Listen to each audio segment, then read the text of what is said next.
আসসালামু আলাইকুম। আজকে আমরা তৃতীয় শ্রেণী ইসলাম শিক্ষা তৃতীয় অধ্যায় নৈতিক ও মানবিক গুণাবলী অর্জন অধ্যায়টির আমরা অনুশীলনী সমাধান করব।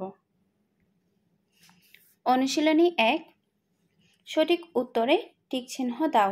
আমরা সঠিক উত্তরগুলোতে টিক চিহ্ন দেব। ক, কোনটি নৈতিক গুণ? 1, অসহায়কে সাহায্য করা। 2, বড়দের শ্রদ্ধা করা। 3, অন্যের সুখে দুঃখে সহমর্মী হওয়া। 4, গরিবকে সাহায্য করা। উত্তর হচ্ছে 2, বড়দের শ্রদ্ধা করা। খ, আখলাক শব্দের অর্থ কি? 1, সত্যবাদী। 2, চরিত্র। 3, সেবা পরায়ণ। 4, সাহায্যকারী। উত্তর হচ্ছে 2, চরিত্র। গ, নৈতিক ও মানবিক গুণকে আরবিতে কি বলা হয়? 1, আখলাকে জামিমা। 2, সত্যবাদিতা। 3, সদাচার। 4, আখলাকে হামিদা। উত্তর হচ্ছে 4, আখলাকে হামিদা। ঘ, অন্যের দুঃখ কষ্ট অনুভব করে তাকে সাহায্য করা কোন ধরনের গুণ? 1, পরমত সহিষ্ণুতা। 2, সহনশীলতা। 3, সহমর্মিতা। 4, সত্যবাদিতা। উত্তর হচ্ছে 3, সহমর্মিতা।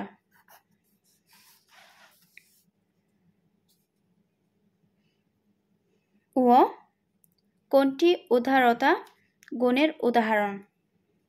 1, সত্য কথা বলা। 2, অন্যের কথা ও কাজের প্রতি সহনশীল হওয়া। 3, ন্যায় ও অন্যায়ের পার্থক্য করা। 4, কাজে কর্মে সৎ থাকা। উত্তর হচ্ছে 2, অন্যের কথা ও কাজের প্রতি সহনশীল হওয়া। 6, দেশের উন্নয়নের জন্য যার যার দায়িত্ব সঠিকভাবে পালন করাকে কি বলে? 1, দেশপ্রেম। 2, সদাচার। 3, উদারতা। 4, সহমর্মিতা। উত্তর হচ্ছে 1, দেশপ্রেম। আশা করছি তোমরা 1 নংয়ের উত্তরগুলো বুঝতে পারছো। 2 নংয়ে বলা হয়েছে শূন্যস্থান পূরণ। এখানে খালি জায়গা দেওয়া আছে, এই জায়গাগুলোতে সঠিক শব্দ বসবে। চলো আমরা সঠিক শব্দগুলো বসাই। ক, আখলাকে ড্যাশ ক্ষতিকর। এখানে হবে আখলাকে জামিমা ক্ষতিকর।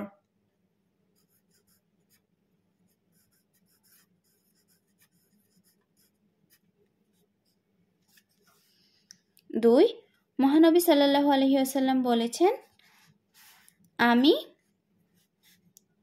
উত্তম চরিত্রকে পূর্ণতা দানের জন্য প্রেরিত হয়েছি। এখানে হবে উত্তম।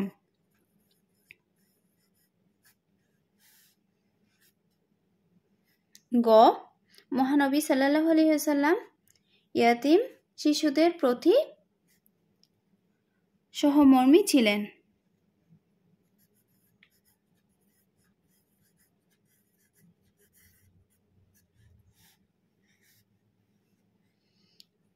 ঘ, মানুষকে ক্ষমা করা এবং পরোপকারী হওয়া ও উদারতা।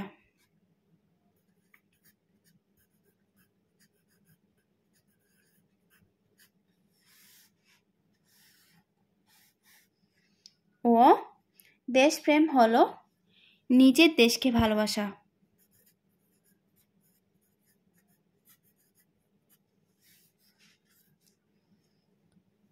ছ, হযরত মুহাম্মদ সাল্লাল্লাহু আলাইহি ওয়াসাল্লাম নিজের দেশকে ভালোবাসতেন।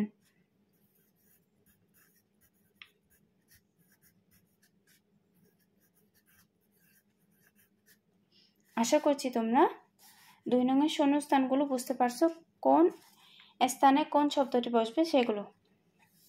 এখন আমরা 3 নংয়ে ডাক টেনে মিল করি। এখানে বাম পাশে কিছু বাক্য এবং ডান পাশে কিছু বাক্য দেওয়া আছে। এই বাক্যগুলো আমরা ডাক টেনে মিল করব। বাক্যগুলো পড়ি বাম পাশের। সমাজে আমাদের কিছু নিয়ম ও নীতি আখলাকে জামিমার উদাহরণ লেখো হলো সহমর্মিতার উদ্দেশ্য হলো মহানবী সাল্লাল্লাহু আলাইহি ওয়াসাল্লাম ভিন্ন ধর্মের লোকদের প্রতিও মহানবী সাল্লাল্লাহু আলাইহি ওয়াসাল্লাম বারবার মক্কা দিকে তাকাচ্ছিলেন আর বলছিলেন পড়ালেখা করা। ডান পাশের বাক্যগুলো হলো মানুষের দুঃখ কষ্টে দরদি হওয়া, উদারতা দেখিয়েছেন, হে মক্কা আমি তোমাকে ভালোবাসি, কুড়িয়ে পাওয়া জিনিস ফেরত না দেওয়া আমাদের প্রধান দায়িত্ব, মেনে চলতে হয়। এখন আমরা বাক্যগুলো দাগ টেনে মিল করব। এই বাক্যগুলো অমিলভাবে দেওয়া আছে, আমরা বাক্যগুলোকে মিল করব। সমাজে আমাদের কিছু নিয়ম ও নীতি মেনে চলতে হয়।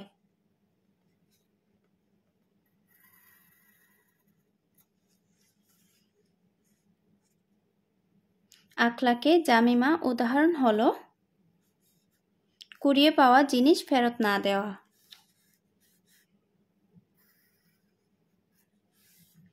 সহমর্মিতার উদ্দেশ্য হলো মানুষের দুঃখ কষ্টে দরদি হওয়া। মহানবী সাল্লাল্লাহু আলাইহি ওয়াসাল্লাম ভিন্ন ধর্মের লোকদের প্রতিও উদারতা দেখিয়েছেন। মহানবী সাল্লাল্লাহু আলাইহি ওয়াসাল্লাম বারবার মক্কার দিকে তাকাচ্ছিলেন আর বলছিলেন, হে মক্কা আমি তোমাকে ভালোবাসি। লেখাপড়া করা আমাদের প্রধান দায়িত্ব। আমি তোমাদের বোঝার সুবিধার্থে আরেকবার পড়ে শোনাচ্ছি। সমাজে আমাদের কিছু নিয়ম ও নীতি মেনে চলতে হয়। আখলাকে জামিমার উদাহরণ হলো কুড়িয়ে পাওয়া জিনিস ফেরত না দেওয়া। সহমর্মিতার উদ্দেশ্য হলো মানুষের দুঃখ কষ্টে দরদি হওয়া। মহানবী সাল্লাল্লাহু আলাইহি ওয়াসাল্লাম ভিন্ন ধর্মের লোকদের প্রতিও উদারতা দেখিয়েছেন। মহানবী সাল্লাল্লাহু আলাইহি ওয়াসাল্লাম বারবার মক্কার দিকে তাকাচ্ছিলেন আর বলছিলেন, হে মক্কা আমি তোমাকে ভালোবাসি। পড়ালেখা করা আমাদের প্রধান দায়িত্ব। আশা করছি তোমরা 3 নংয়ে ডান বামগুলো বুঝতে পারছো। এখন আমরা 4 নংয়ে দেওয়া আছে শুদ্ধ অশুদ্ধ নির্ণয়। এখানে বাক্যগুলো শুদ্ধ এবং অশুদ্ধ দেওয়া আছে। এই বাক্যগুলো আমরা কোনটি শুদ্ধ এবং কোনটি অশুদ্ধ তা আমরা বের করব। ক নংয়ে বলা হয়েছে আখলাকে জামিমা হলো আমাদের নৈতিক ও মানবিক গুণ। এটি হচ্ছে অশুদ্ধ।